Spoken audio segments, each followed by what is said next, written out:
নমস্কার, শতরূপার আরেকটি ব্লগে আপনাদের সবাইকে স্বাগতম।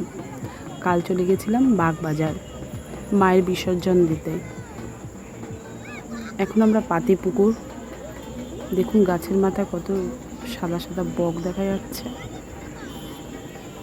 আমরা যখন পাতিপুকুর পার করে আরজি কলের দিকে ঢুকছি, তখন আমাদের মনটা খুব অস্থির হয়ে গেছিলো। বিশেষ করে আমার আরজি কর হসপিটালটা দেখে মৌমিতার আর্তনাদ, মৌমিতার সেই কষ্ট অনুভব করছি।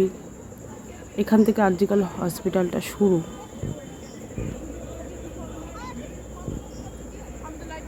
আমরা আরজি কলের দিকে এগিয়ে যাচ্ছি। যত এগিয়ে যাচ্ছি তত আমাদের গাড়িটা থমকে যাচ্ছে। আমরা গাড়িটা কিছুক্ষণ ওখানে দাঁড় করিয়েছিলাম আর কি। এটা আরজি কলের মেন গেট। দেখুন এখানে আমাদের পশ্চিমবাংলার পুলিশ কত সযত্নে পাহারা দিচ্ছে, যারা এই মৌমিতার সঙ্গে কিংবা মৌমিতার ন্যায় বিচারের সঙ্গে একমত হতে পারছে না। দেখুন কত সযত্নে সেই গেটটিকে তারা পাহারা দিচ্ছে।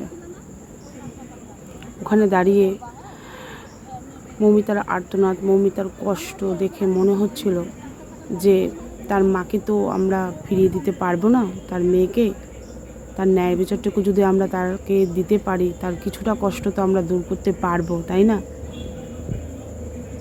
তাই সবাই মিলে একবার অন্তত বলুন, জাস্টিস ফর আরজি কর। আমরা সত্যিই ন্যায় বিচার চাই।